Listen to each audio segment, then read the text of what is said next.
Muito bom dia, queridos amigos, amigas, irmãos e irmãs. Que alegria estarmos aqui reunidos nesta manhã para estudar e refletir um pouco mais sobre as verdades que Jesus trouxe a todos. Elevemos os nossos pensamentos.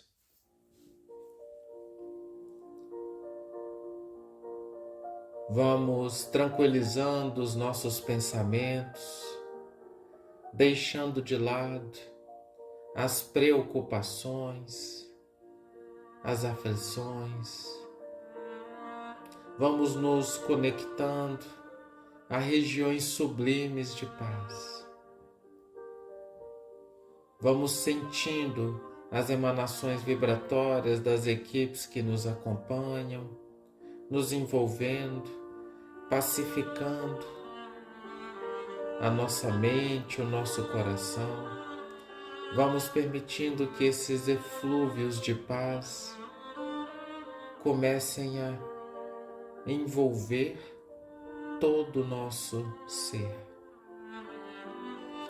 E nessa conexão, nessa sintonia maior, agradecemos a Ti, Mestre Jesus, agradecemos pela oportunidade da vida, agradecemos pela oportunidade da encarnação e rogamos cada vez mais discernimento e fé para que consigamos sempre enxergar oportunidades em lugar de dificuldades, que saibamos perceber que tudo quanto nos acontece é a Tua mão divina nos permitindo evoluir, vencer a nós mesmos, nos tornar melhores para conquistarmos um plano de luz.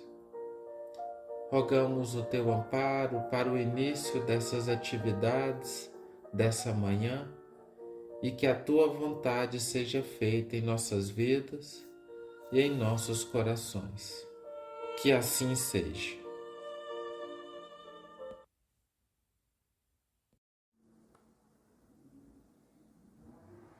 Bom dia a todos. É um prazer muito grande estar aqui novamente para fazermos mais um estudo.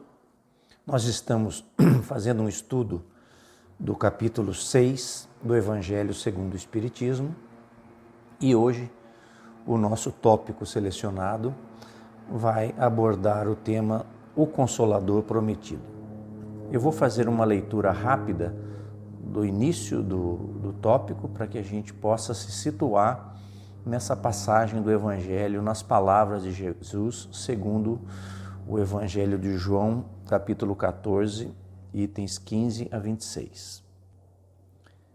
Se me amais, guardais os meus mandamentos, e eu rogarei a meu Pai, e ele vos enviará outro Consolador, a fim de que fique eternamente convosco, o Espírito de verdade, que o mundo não pode receber, porque não o vê e absolutamente não o conhece. Mas quanto a vós, conhecê-lo-eis, porque ficará convosco e estará em vós. Porém, o Consolador, que é o Santo Espírito, que meu Pai enviará em meu nome, vos ensinará todas as coisas e vos fará recordar tudo o que vos tenho dito. Muito bem. Essa passagem evangélica de João, ela nos traz alguns tópicos interessantes para fazermos algumas reflexões.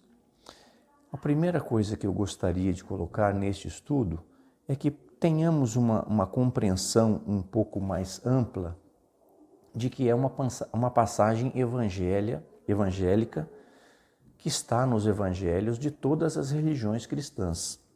Portanto, quando nós falamos em Consolador Prometido, nós temos que entender que este Consolador não veio apenas para os espíritas, né? Não somos exclusivos em receber essas novas orientações dos espíritos que venham nos orientar no processo evolutivo. Devemos compreender e aceitar o ponto de vista de todas as religiões. e suas particulares interpretações dessa passagem evangélica, das palavras de Jesus.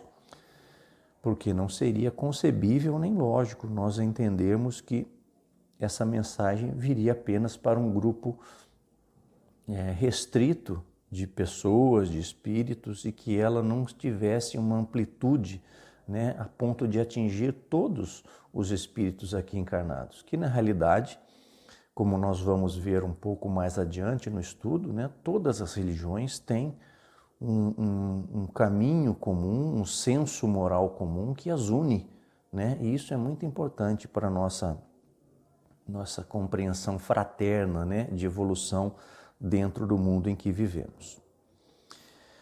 Agora, logicamente que para nós espíritas e também para as pessoas que não necessariamente são espíritas, mas creem na reencarnação, nos princípios básicos do espiritismo, né, comunicação com os espíritos, multiplicidade de existências, de mundos habitados, esse consolador prometido é a codificação kardeciana. Ela tem o seu marco na codificação kardeciana e todos esses ensinamentos trazidos através dela pelos espíritos superiores. Foi um momento muito ímpar, né, em que isso aconteceu, um momento em que esteve entre nós, quando esteve entre nós, né, quando estiveram entre nós esses espíritos, eles trouxeram essa mensagem exatamente como Jesus havia prometido há 2000 anos atrás. Naquela época, certamente Jesus não revelou todas as verdades, todos os conhecimentos para a humanidade, porque nós não estávamos ainda prontos para receber algumas dessas verdades. Havia um estágio evolutivo em que nós precisávamos, e por isso até Jesus falou muito por parábolas, para que isso fosse adequado à compreensão do homem daquela época. Nós não estávamos preparados para todas as verdades que viriam com o tempo, no momento oportuno. Havia necessidade de mais evolução intelectual e científica para que nós pudéssemos compreender principalmente alguns dos fenômenos espirituais, né, que vinham acontecendo e da própria filosofia, que seria apresentada mais tarde neste momento oportuno. Esse amadurecimento, né, tanto essa evolução espiritual quanto esse amadurecimento científico e intelectual, é interessante que ele ocorreu em paralelo ao surgimento da doutrina do positivismo no século XIX. Antes disso, né, voltando um pouquinho no século XVIII, nós já tivemos também o iluminismo, né, que culminou com a Revolução Francesa em 1799, e esses dois fenômenos, né, do iluminismo e do positivismo, eles marcaram principalmente essa transição, né, da era do domínio religioso, do dogmatismo religioso, onde a religião predominante, que era católica, era que tinha todas as verdades inquestionáveis, e houve essa transição desse domínio da religião para a ciência. O homem passou a questionar esse exclusivismo religioso de até então. E Kardec, ele não foi escolhido ao acaso. Nós sabemos, né, da história das suas encarnações anteriores, né, do seu estágio de evolução espiritual. Sabemos que ele era discípulo de Pestalozzi, um pedagogo e educador.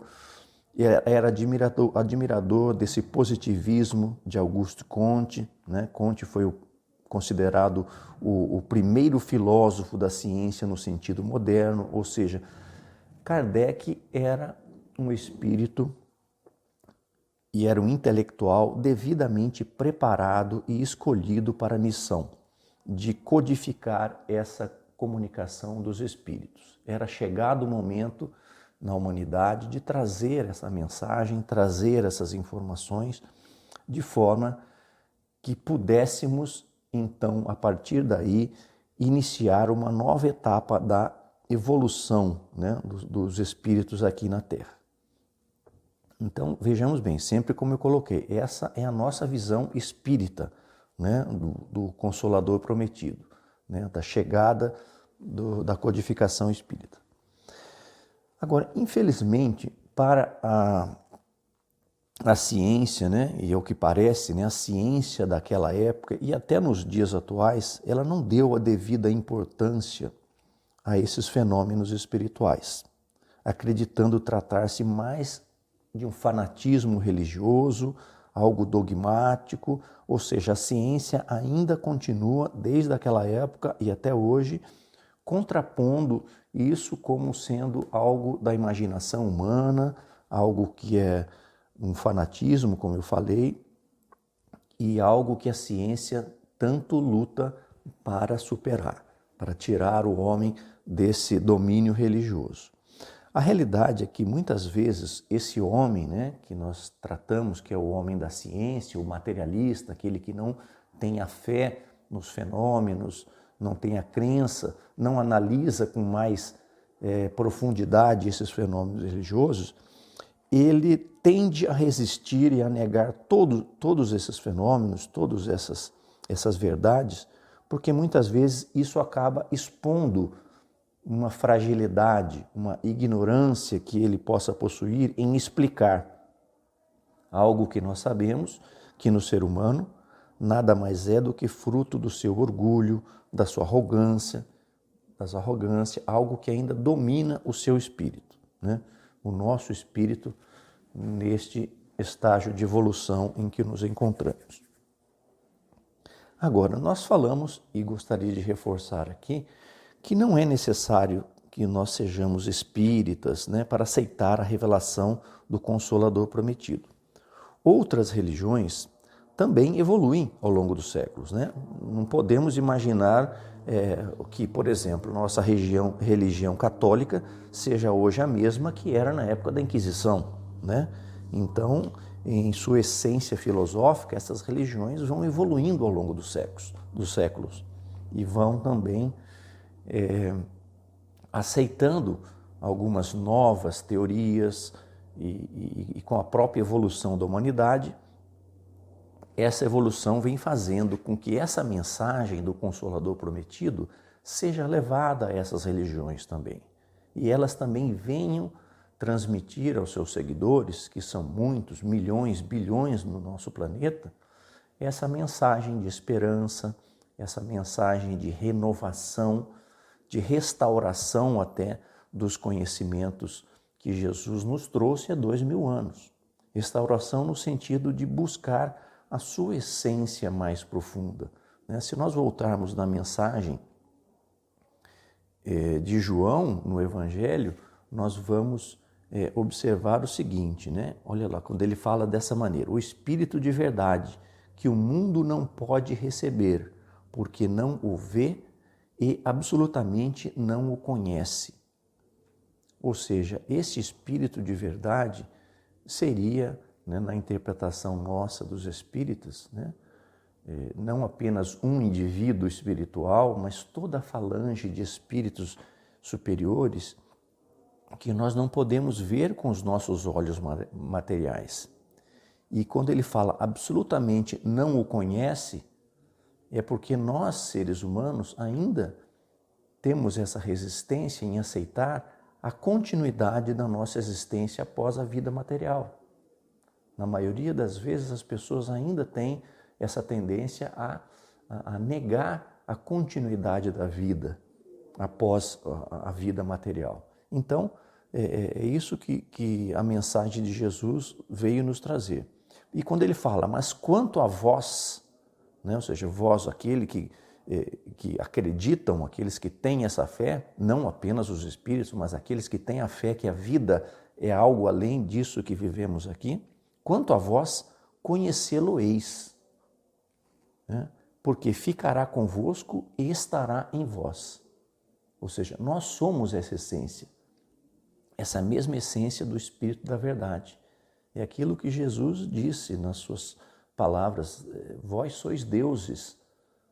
Né? Então, essa essência divina que está em nós é o Espírito de verdade também, que ficará convosco e estará em vós.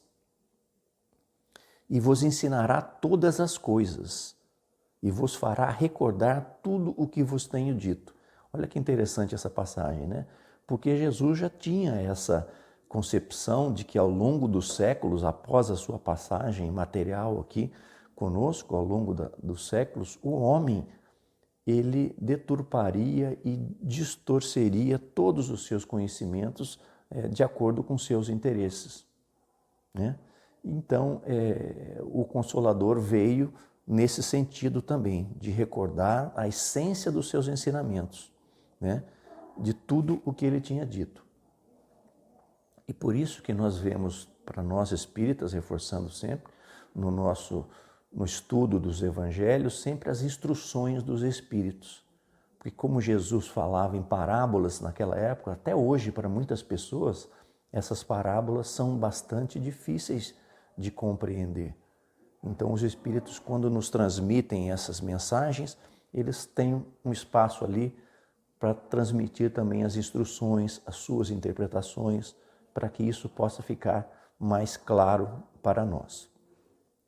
Essa é a nossa missão como espírito, então, entender essa codificação que veio relembrar a essência dos ensinamentos, né? Porque, em essência, esses ensinamentos de Jesus, eles ainda são atuais e são necessários, tanto hoje como eram há 2000 anos. Eles, como eu falei, apenas foram esquecidos e distorcidos pelos interesses dos homens. E por isso a necessidade de restaurar essa pureza e essa simplicidade desses conhecimentos de Jesus. E quando falamos em pureza e simplicidade, a primeira coisa que me lembra aqui é o ensinamento da regra de ouro de Jesus, né? Amai ao próximo como a si mesmo e fazei a ele tudo o que gostaria que fosse feito a você. Essa essência nós podemos encontrar em todas as religiões. E eu trouxe aqui uma passagem, uma reflexão sobre um livro de um autor que se chama Jeffrey Moses. O livro se chama Unidade, os princípios comuns a todas as religiões. Nesse livro, ele apresenta 64 princípios comparados entre as principais religiões do mundo. E ele comprova a profunda unidade do espírito humano, demonstrando que as nossas divergências, elas são muito superficiais e que as semelhanças são muito importantes e significativas. Que, no fundo, todas essas religiões, elas buscam conduzir o homem a um novo nível de compreensão que possa restabelecer tanto essa paz, a dignidade, o amor e a compaixão e a fraternidade entre os homens. Olha que interessante, né? Nós falávamos no nosso estudo anteriormente sobre essa mensagem do Consolador abranger todas as religiões, né? E esse estudo, né, independente da religião desse autor, nos mostra isso aí. Mostra a comparação dessas crenças, que nos faz questionar até por que existem tantos conflitos, né? E nos faz trazer à consciência a importância dessa harmonia, do respeito entre todos os seguidores de todas as religiões do mundo. Vejam só alguns tópicos que ele extraiu nesse livro, né, sobre essa regra do ouro, né? Primeiro, ama o teu próximo. Esses são todos princípios que existem em todas as religiões. Ó. Ama o teu próximo. Há um só Deus. É melhor dar do que receber. O reino do céu está dentro de nós. Colhemos aquilo que semeamos. A verdade é universal. Honra teu pai e tua mãe. Ama os teus inimigos. Nem só de pão vive o homem. Bem-aventurado aquele que perdoa, e Deus é amor. Então, olha só que coisa profunda isso, né? Se nós imaginarmos que as religiões ao longo desses séculos e séculos foram muitas vezes a causa principal de guerras, de conflitos, de genocídios entre os homens, né? E se nós pararmos para pensar que todas as religiões elas, em essência, possuem todos esses princípios, quão fácil seria nós vivermos em paz e harmonia no nosso mundo se nós pudéssemos unir as religiões em torno desses princípios éticos básicos. E aí, com certeza, o mundo seria um mundo de paz e harmonia, não é verdade? E ele traz também aqui algumas comparações diretas, né, literais das religiões, e eu extraí aqui apenas das 4 principais religiões do mundo, talvez as maiores aqui, para que a gente possa reforçar um pouquinho mais essa reflexão. Diz assim, no cristianismo: faz aos outros tudo o que queres que te façam, porque esta é a lei e os profetas. No judaísmo: não faças ao teu próximo aquilo que te fere. Esse princípio é a Torá em sua totalidade. O resto não passa de explicação. No islamismo: faz a todos o que gostarias que te fizessem e rejeita para os outros o que rejeitarias para ti mesmo. E no budismo: não firas o próximo com aquilo que te causa sofrimento. Isso extraído literalmente das religiões, né? Dos livros básicos de cada uma das religiões. E como eu reforcei, como eu falei antes, infelizmente, nós, seres humanos, buscamos os acessórios das nossas crenças, né? Os interesses temporais e materiais, para fazer com que conflitos religiosos sejam acentuados entre os povos, entre as nações, entre as culturas. Infelizmente, mais do que nunca, essa mensagem de Jesus dizendo que nos enviaria um Consolador, que nos faria recordar de todas as coisas e tudo o que ele tinha ensinado, essa mensagem acaba ficando perdida na humanidade, né? Porque nós nos esquecemos de focar a nossa atenção e os nossos valores nesses princípios básicos. Muito bem. Assim, o Espiritismo, né, ele realiza tudo o que Jesus tinha prometido quando fez essa passagem do Consolador prometido. Conhecimento das coisas, fazendo que o homem saiba, principalmente, o sentido da sua existência, aquilo que todos nós queremos saber. De onde eu vim, por que eu estou aqui e para onde vou. E faz principalmente que nós tenhamos consciência da necessidade e compreensão de passar por todas as dificuldades, com fé e esperança, para que possamos, com certeza, juntos e com fraternidade entre todas as religiões, alcançar